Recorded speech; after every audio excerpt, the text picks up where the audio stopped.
Literally ever since I've started the channel, the question that gets asked most often is, Coop, why don't you give more budget equipment reviews? So I hear you. And this is one we're doing today on the cheapest, smallest belt squat you can buy. Let's do it.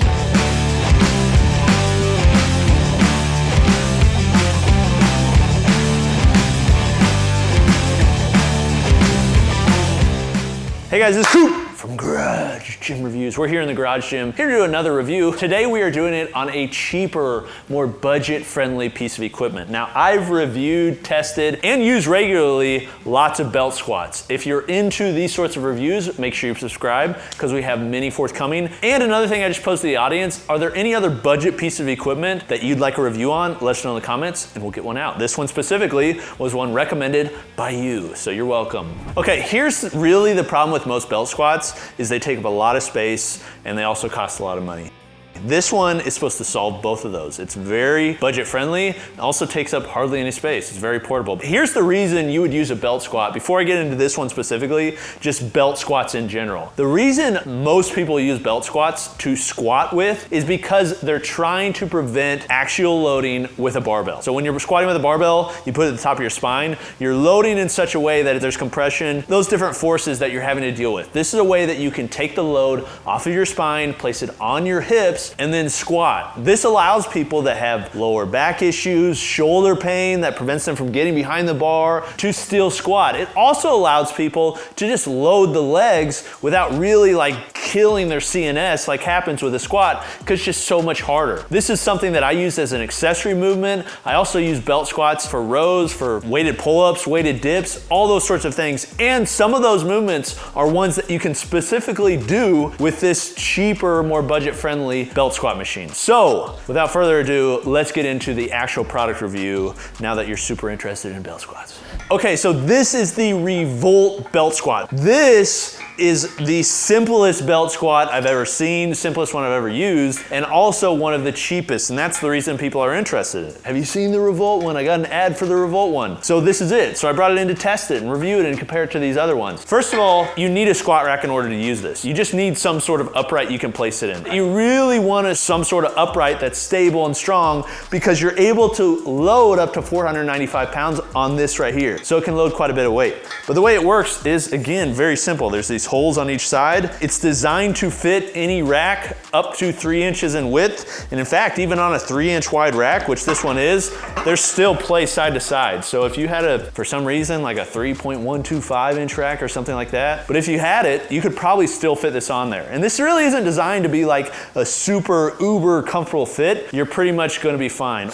Okay, so this is how it goes. It goes on just like this. You have a pin. Now this is the thing, it comes with some extra stuff like washers, which you can place on there. Comes with a plastic washer. It also comes with some fitments. So if you're somebody that has, say, a 1-inch hole rack or a 5/8 hole rack, they have different spacers you can use that go within the holes on your rack and allow you to place the pin through it. The problem with these is, yes, it may make it a little bit smoother and may prevent any paint wear or something like that, but really they're just kind of annoying to put on and take off. You've got to take this off anyways to keep track of. For most people, I'm glad they added these because there are people out there that really do not want to scratch their rack because they spend a lot of money on it. Personally, I don't really care if they're scratched on my rack. It's made to be used, so I don't use these and I don't think it's necessary to use them. It's not like in use feels any different. It's just more to protect your equipment. So it's nice they added them. It's a cheap way. Now, to place it on the rack, you literally just put this up, put it to the height that you want to, place your pin in all the way through. Then there's a cotter pin you place on the other side. Boom, and now you're ready to go. Now this unit comes like this, not including this belt. So a little bit annoying, you have to buy a separate belt. So when you see the price online, it says belt squat, do not think to yourself, oh, that comes with a belt, it's all included. No, you gotta go out and buy a belt. So make sure you buy the belt before it comes in because you're gonna be disappointed when you put it together and realize you can't really even use it. So this is how it works. It's up there. I place some resistance on top. You can do that via a plate. This post is 14.4 inches long. They say if you're using standard barbell plates, you can stack 495 pounds on here. This isn't a 100% felt load. Because it's on an arc, because there's a lever, it's about a 60% felt load. So whatever you put on here, when I say felt load, that means that's how you're feeling. So if you put 100 pounds on a barbell, because gravity is doing all the work, it's gonna feel like 100 pounds. If you put 300 pounds on this, it's gonna be 60% of that. Sam? 60% of 300 is 280. 180? I think so, 612, 18. Perfect, 180 pounds. So if you put 300 on this, it's gonna be 180 pounds. So the felt load for this is about 297 if you're using standard barbell plates. You may be able to go heavier, but the reality is for most people that are belt squatting, you're gonna get somewhat close to what you'd really wanna belt squat. And if you're belt squatting a lot more than that, you probably wanna get a more safe commercial type device. Okay, so the way this works, you put the plate on. Plate is on. You then take your belt, which doesn't come with it, you have to buy separately. Go down, there is a hole on this 5/8 inch metal plate here that you can attach handles to, or carabiners, whatever you want.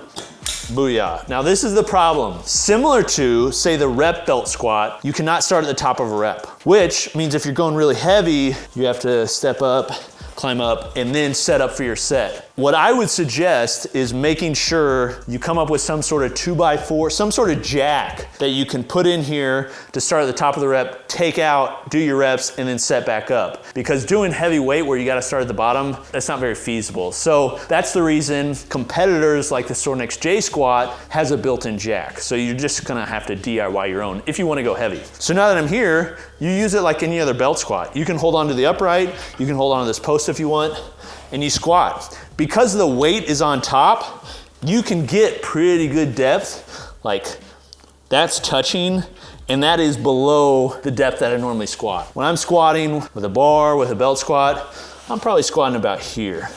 So I can get that no problem with this. If you do want to make sure you get extra depth, then you can also add blocks or whatever to stand on so you can get some extra depth. But you now have a device where you can do heavy belt squats, whatever reps you want, lunges, marches, all with a belt, very simply and very cheaply.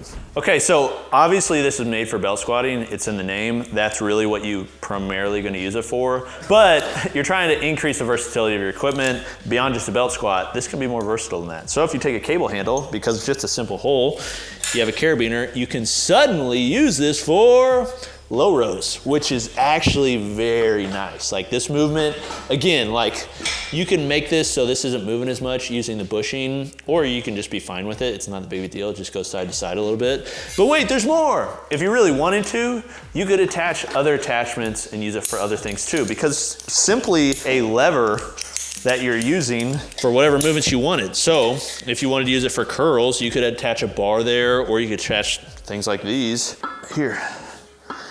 So I mean, it's just a piece of equipment that would allow you to get creative. So this is the beauty of it. Very compact, priced really well. I'm gonna talk about some of the other versions and competitors that are out there here in a moment, but just know this is probably one of the cheapest belt squats that's out there, and that's why it got popular. 2, you can load it up somewhat heavy, so it can go up to 495 pounds. For most people, it's gonna be enough, even with the 60% or so felt load. 3, it's very easy and quick to assemble. So you can take it off, put it on, you can put it on just about any rack, and you can put it about any height you want. In addition to that, you can use it for full depth squatting. So you can get a full depth. I can get a full depth really without putting any blocks down. But if you really want even more depth than that, you can use it for that. And then lastly, there's just a lot of versatility you can do with it. So you can obviously use it for belt squats, but you can use it for other movements like I've shown as well. Now here's really the problem with this, and this is just inherent in any of these designs, is it's a lever belt squat. And the problem with a lever belt squat is you are squatting against a lever. It's never gonna feel as good as just a free squat. So like the best belt squat that's on the market just for squatting, okay? I'm not saying this is one I recommend for everyone. I like the Rhino, that's the one I use most often from Rogue. But man, nothing compares in a just vertical squat to the Squat Max MD. It just feels so comfortable.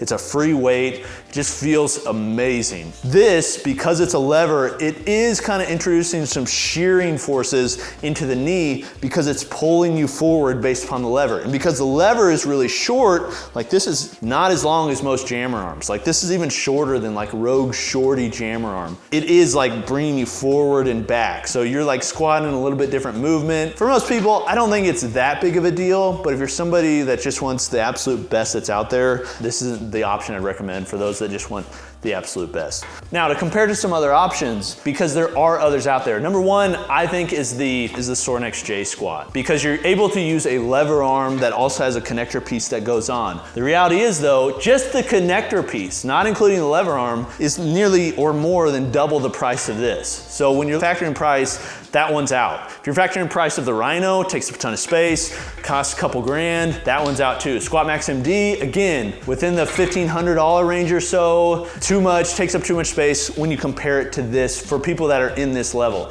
Really the best option that I think is comparable is potentially like a lever arm, like the Rep ISO arms that are $600 that also have an eyelet in which you can use. Or the best option I think price-wise is Bells of Steel have a lever arm plus a belt squat option. Also includes a belt for around $270. That's the one that I feel like is like the best option, but it's not universal fitment and it's a little bit more expensive. So the reality is if you're just looking for the cheapest belt squat you can get that actually works, this does work. There's a lot of things that I don't like about it, but for somebody on a budget and you're willing to go out and buy a belt, understand like for the price, it's not a bad option. Again, this is a budget piece of equipment, so it's kind of hard to compare it to something like a Rhino because it's just completely different stratospheres of price. For the price, I could see a lot of home gym owners that want a belt squat. This is really the option I'd go with. Like it's just priced in a way that's really hard to beat. Okay, there's my opinion, there's my review. What do you think about the Revolt belt squat? Have you used it or have you seen it online? Like, is this something you use? Is the price point good enough that you can kind of overlook some of the downsides of the features? Let me know in the comments. This is Coop from Garage Gym Reviews, and we'll see you next time. Peace.